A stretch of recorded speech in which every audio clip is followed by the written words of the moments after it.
manye tvāṁ viṣaye vācāṁ snātam anyatra chāndasāt.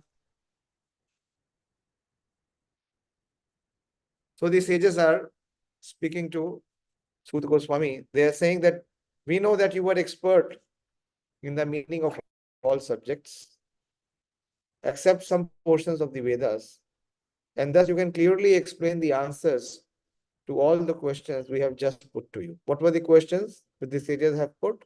Who remembers? There's a new set of questions. After the third chapter has been completed, the fourth chapter begins with new set of questions. What are the new set of questions? Pranab Prabhu? What are the questions? Here he is saying that you are well equipped. You can clearly explain the answers to all our questions. So what are the questions? Prabhuji, sages are inquired about Parikshit Maharaj, why he gave up the kingdom, his opulences. Yes, that is also one of the questions. But it would be proper if you can answer in the sequence. Who remembers?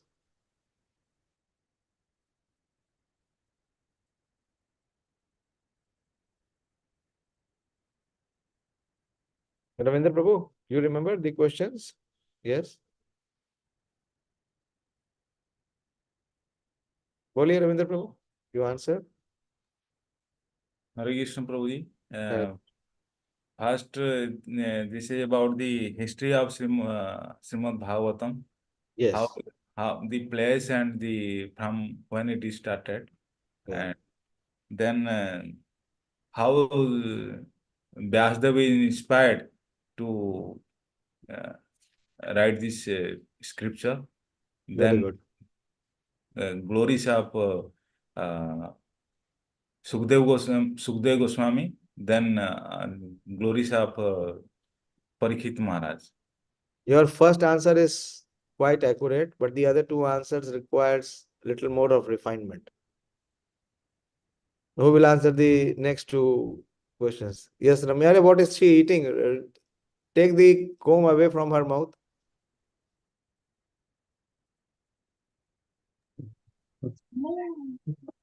Yeah, answer. Mommy. She wants to answer. Okay. Okay, Sonika, you answer. Hare Krishna Prabhuji. The question was related to speaker and his qualities, and lastly, it was related to the hearer. And in last few verses, it was asked that why the opulent king like Parikshit came at the bank of Ganga and renounced everything.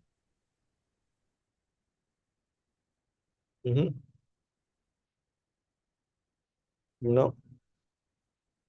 It has to be even more accurate. What was the question asked?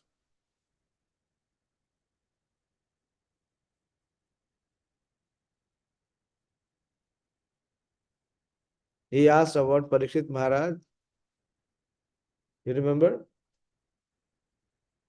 What was the word for Parikshit Maharaj?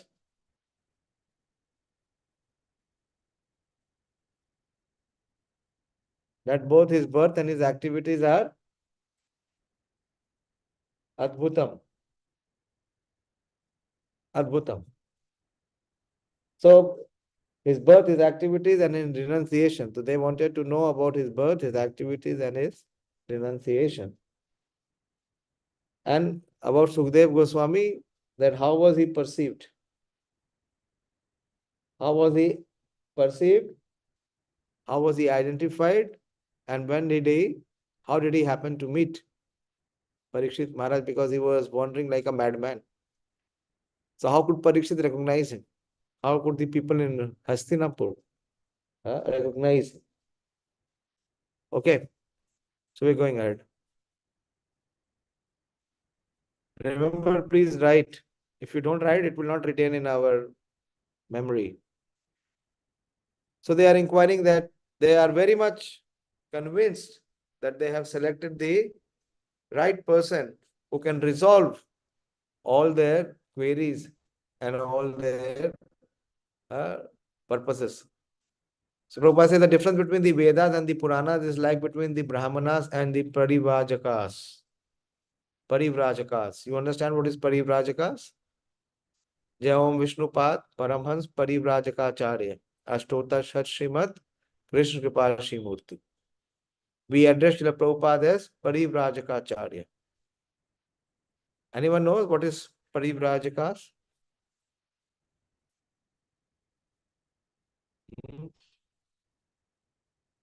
What is parivrājakācārya? Yes, Pranav? One who preaches the praise of the Lord. Yeah. There are 4 types of sannyasis. In one of the purports of Śrīmad-Bhāgavatam, Srila Prabhupada describes that there are 4 types of sannyasis. Anyone remembers? We have discussed a couple of times.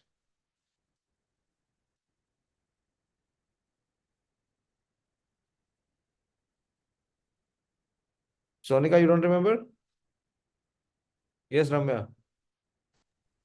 Hare Krishna Prabhuji. First one is Kuticaka, second I don't remember, but third is parivrājakācāryas and fourth is paramhans. Yeah. Kuticaka, Bahudaka. Bahudaka, then Parivrājakācārya and Paramhansa. So Parivrājakācārya means a sannyasi who is liberated, but he takes the responsibility of trying to uplift others, so he travels extensively. He preaches.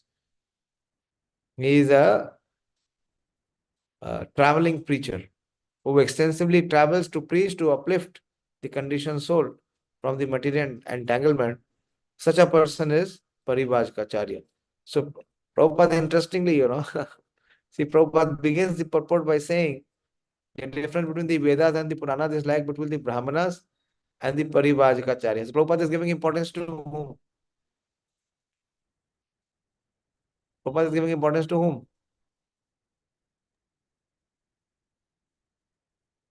Purāṇas. Yeah, Purāṇas are as compared to parivrājakācāryas. Why?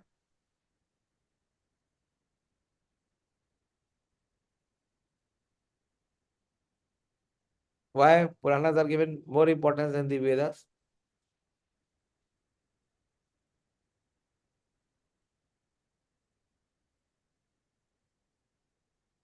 There has to be a reason for that.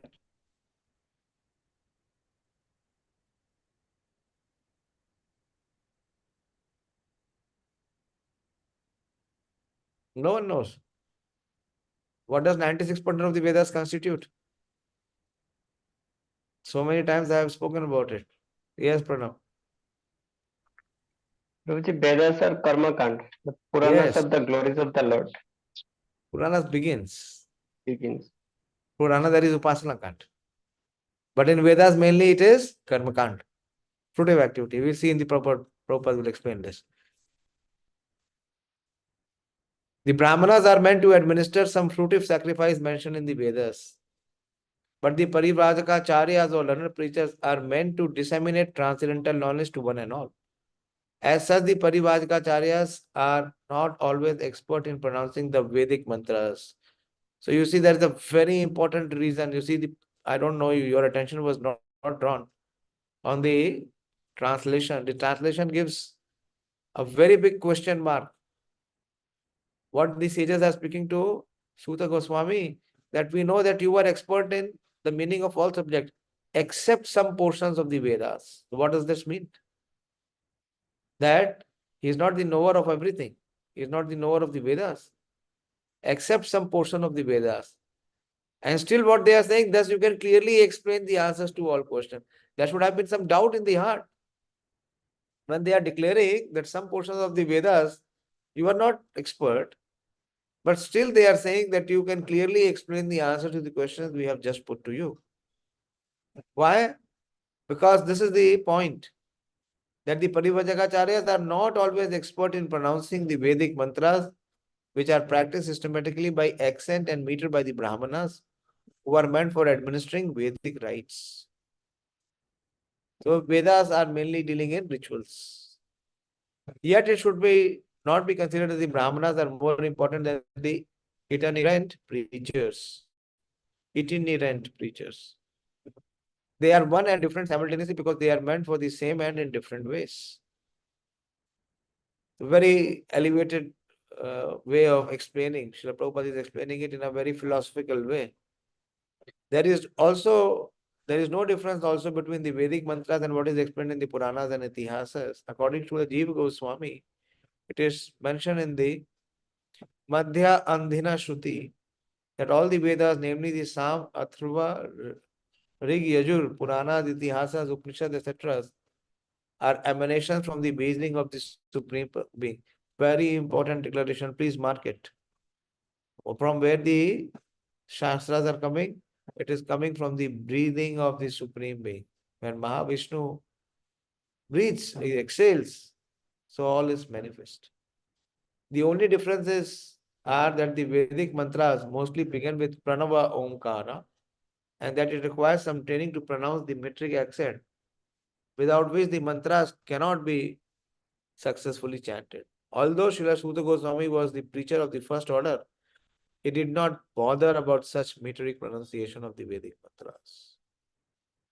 I am reminded of one instance in Srila Prabhupada's Leela. In 1976, almost the close of Srila Prabhupada's Leela, Srila Prabhupada's secretary and personal servant was His Holiness Bhakti Charu Swami Maharaj. And Bhakti Charu Swami Maharaj was a scholar, very learned person. And he had such strong desire to even learn more. So he had a desire to study Sanskrit in a proper way, in an academic way, to be able to understand Shastras well and to be able to assist in translating Srila Prabhupada's scriptures. So one day he went and approached Srila Prabhupada and said that, Srila Prabhupada, I want to learn and study Sanskrit. And Prabhupada said, why do you want to study Sanskrit? What is the need of studying Sanskrit? So that I can read the Shastras and I can explain the Shastras better. The Prabhupada said that there is no need. The Krishna conscious philosophy that I have given you is sufficient. We have not created Krishna consciousness movement to create some Sanskrit Pandits. We have created a society to make devotees. And you can become a preacher where you can influence many hearts to become devotees. So Prabhupada completely disapproved it.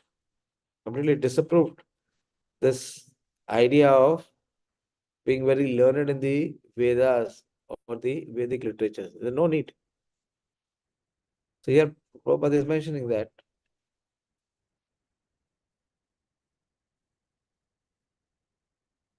he did not bother much about the metric pronunciation of the Vedic mantras, but that does not mean the Śrīmad-Bhāgavatam is of less importance than the Vedic mantras.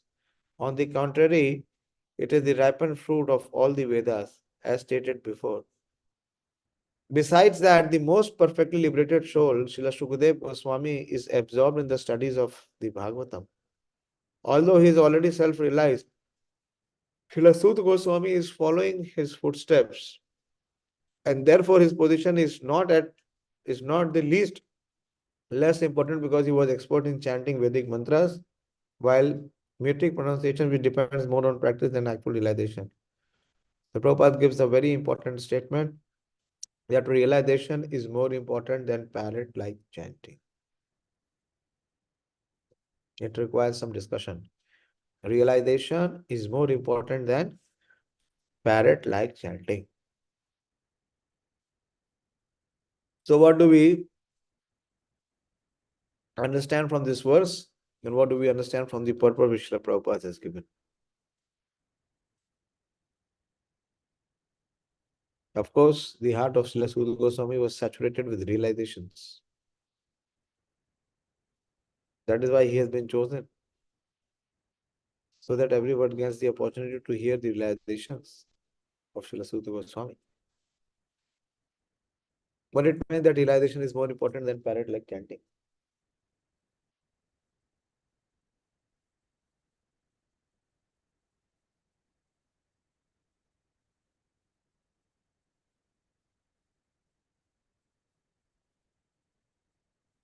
Come on, participate, speak.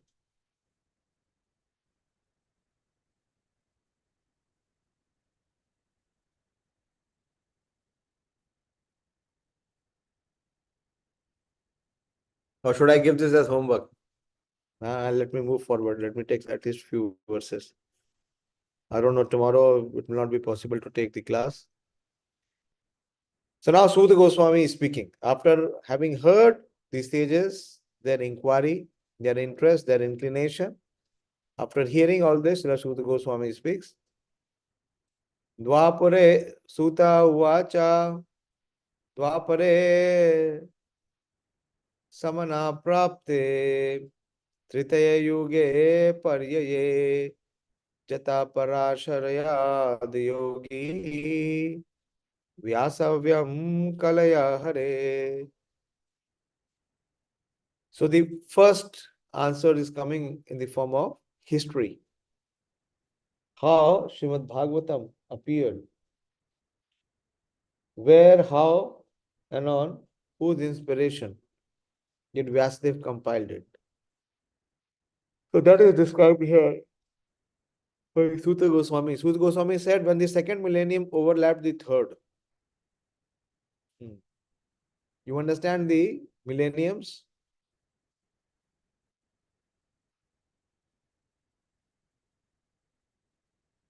In every yuga cycle, there are 4 millenniums, isn't it? The 4 millenniums are Satya, Treta, Dwapar, and Kali Yuga. So Sutta Goswami is saying in the second millennium, when the second millennium overlapped the third. What is the second millennium? Treta. And what is the third millennium? It is Dwapar. So when the second millennium overlapped the third, the great sage Vyasadeva was born to Parashar in the womb of Saraswati, the daughter of Vasu.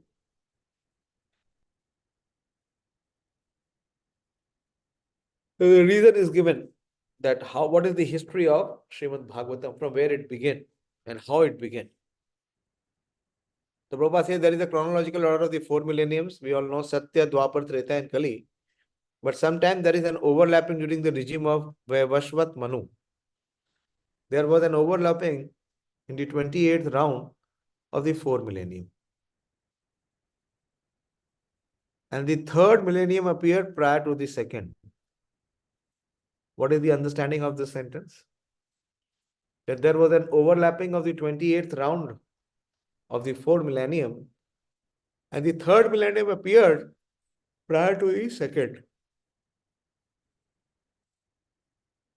Please share. What is the understanding?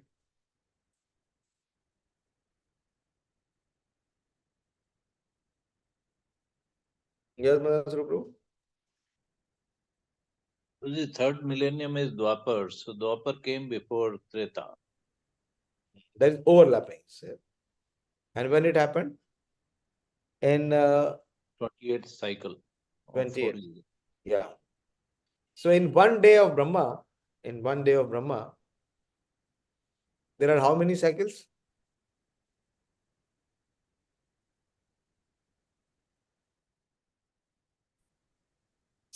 Krishna gives that in Bhagavad Gita in the 8th chapter, Sahasra Yuga Paryantam. That there are 1,000 cycles, 1,000 Yuga cycles. So in that 1,000 Yuga cycle, there is an overlapping. And as Prabhupada is explaining, that the third came before the second. How it came, it is unprecedented. It is beyond the imagination of our teeny brains. Lord Sri Krishna also descends. Lord Sri Krishna descends on this Vaivasvat Manu, which is the 7th Manu. Brahmaji has, in every day, he has 14 Manu. But the 7th Manu is the Vaivasvat Manu. And in each regime of Manu, there are how many Yuga cycles? 71 yuga cycle.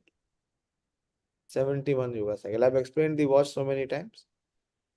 Like we have 12 hours. Brahmaji's watch has how many hours?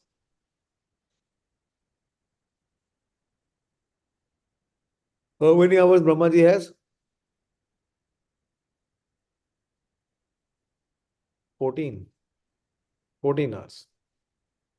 And in each hour we have 60 minutes. In Brahmaji, how many?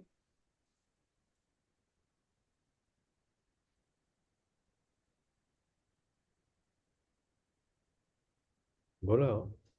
We have discussed this many times. Dayashil Prabhu, you should be knowing. We have discussed this many times. In the 8th chapter, I explained the entire Prabhuji, 71 minutes, 71 minutes.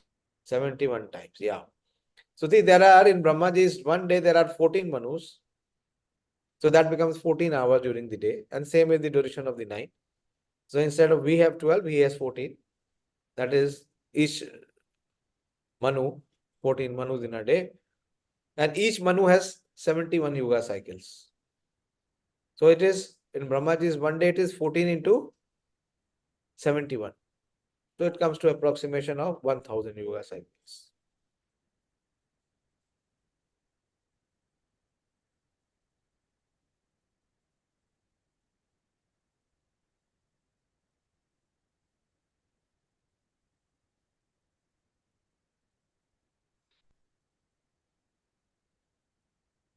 Lord Shri Krishna also descends, and because of this, there was some particular alteration. The mother of the great sage was Satyavati, the daughter of Vasu, fisherman. And the father was the great Parashar Muni. You all know the story. How Parashar Muni, he got married to Satyavati because at that time, that was the most auspicious time. And by their union, Srila Vyasadeva appeared. That is the history of Vyasadev's birth. Every millennium is divided into 3 periods. And each period is called a Sandhya. Vasudeva appeared in the 3rd Sandhya of the particular age. It's a little technical. I will not put much of my time and effort in this. So the 15th verse. Sa kadachit sarasvatya upasprisya jalam suche viviktaye ashina udate ravi mandale. So what Vyasadeva is observing? Once upon he, Vyasadeva, as the sun rose, took his morning ablutions in the water of Saraswati and sat alone to concentrate.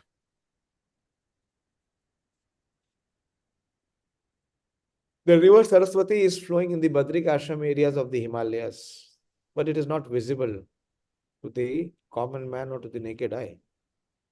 So the place indicated here is Samya Prash in Badrik Ashram. What is the place Badrik Ashram fashionable for? Where Vyasshila Vyasadeva is residing? Badrik Ashram.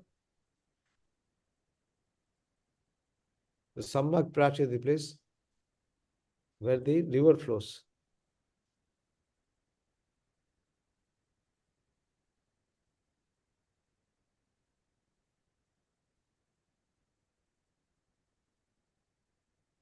नहीं पता. Anyway. परावर्गना सऋषि कालेना व्यक्त रमहसा युग धर्म व्यतिकरम प्राप्तम भुवि युगे युगे. So what Vyasadeva was doing? He has his hermitage, his ashram, on the banks of Saraswati. That place is called Samyak Prash.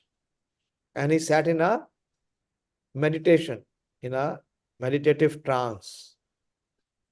You see? And he sat alone to concentrate. And what he was concentrating? He was concentrating on the future because of his compassion that what will be the situation. And what he sees is in the next verse. that the great sage Vyasadeva saw anomalies in the duties of the millennium, which happens on the earth in different ages due to the unforeseen force of time. Purport.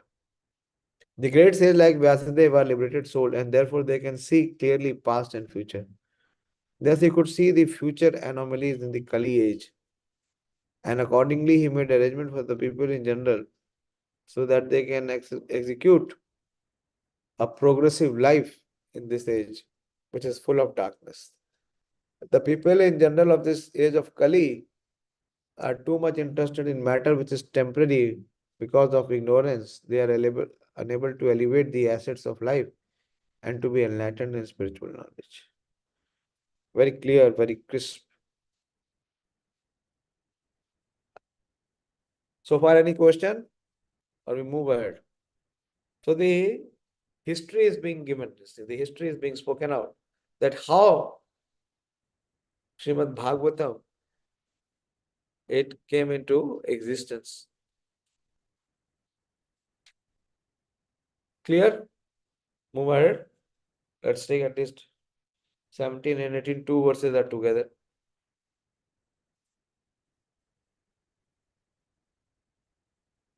Bhautikānām ca bhavanānām shakti harasham tatat-kritam ashraddhanana nihasattvan durmedam harshita ayushah durbhagam sa janan vikshya munir divyena chakshusha sarvaṁ shamanam yat dadyohitvam amogdire. The great sage who was fully equipped with knowledge could see with his transcendental vision the deterioration of everything material due to the influence of the age. He could also see that the faithless people in general would be reduced in duration of life and would be impatient due to lack of goodness. Thus he contemplated for the welfare of men in all statuses and orders of life.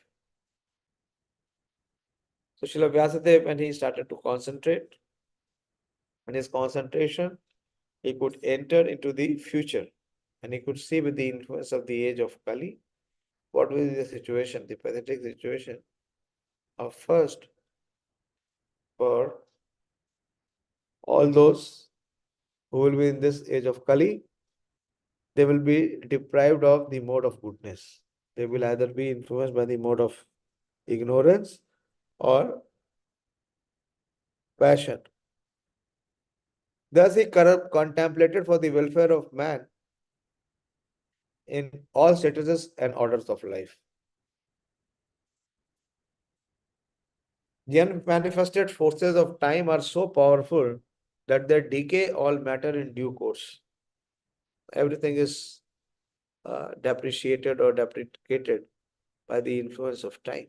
In Kali Yuga, the last millennium of the round of 4 millenniums, the power of material objects determined by the influence of time. In this age, the duration of the material body of the people in general is much reduced. Manda matyo manda bhagya hi upahadrita.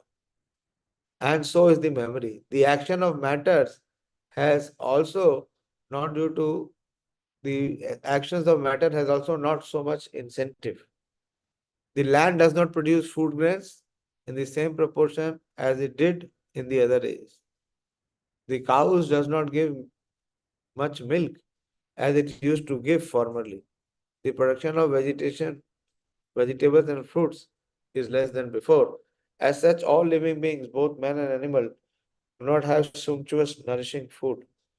Due to the want of so many necessities of life, naturally the duration of life is reduced. The money is short. Intelligence is meager. Mutual dealings are all full of hypocrisy and so on. Being a liberated soul, Srila Vyasadeva, sage Vyasadeva could see by his transcendental vision, as an astrologer can see the future fate of a man, or an astronomer can foretell the solar and lunar eclipses. Liberated souls can foretell the future of all mankind by seeing through the scriptures. This is a very distinct quality of one who is a pure devotee. That he can foretell the future. They can see the future on account of their sharp vision due to spiritual attainment. And all such transcendentalists who are naturally devotees of the Lord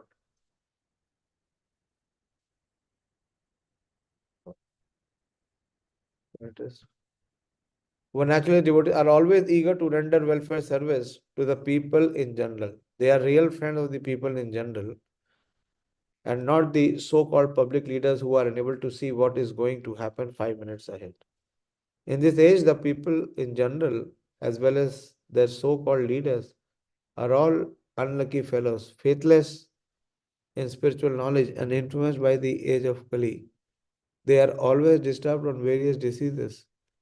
For example, in the present age, there are so many TB patients and TB hospitals. But formerly, this was not to be so because the time was not so unfavorable. The unfortunate men in this age are always reluctant to give a reception to the transcendentalists who are representatives of Srila Vyasadeva. And yet these selfless workers are always busy in planning something which may help everyone in all centers and orders of life. The greatest philanthropists who are those transcendentalists who represent the mission of Vyasa, Narad, Madhav, Chaitanya, Rupa, Saraswati, etc. They are all one and same. The personalities may be different, but the aim of the mission is one and the same, to deliver the fallen soul back home, back to God. Okay, I'll stop here. If there is any contribution or question, you can ask. Not able to sit, eyes are closing, almost exhausted, discharged, the battery is discharged now.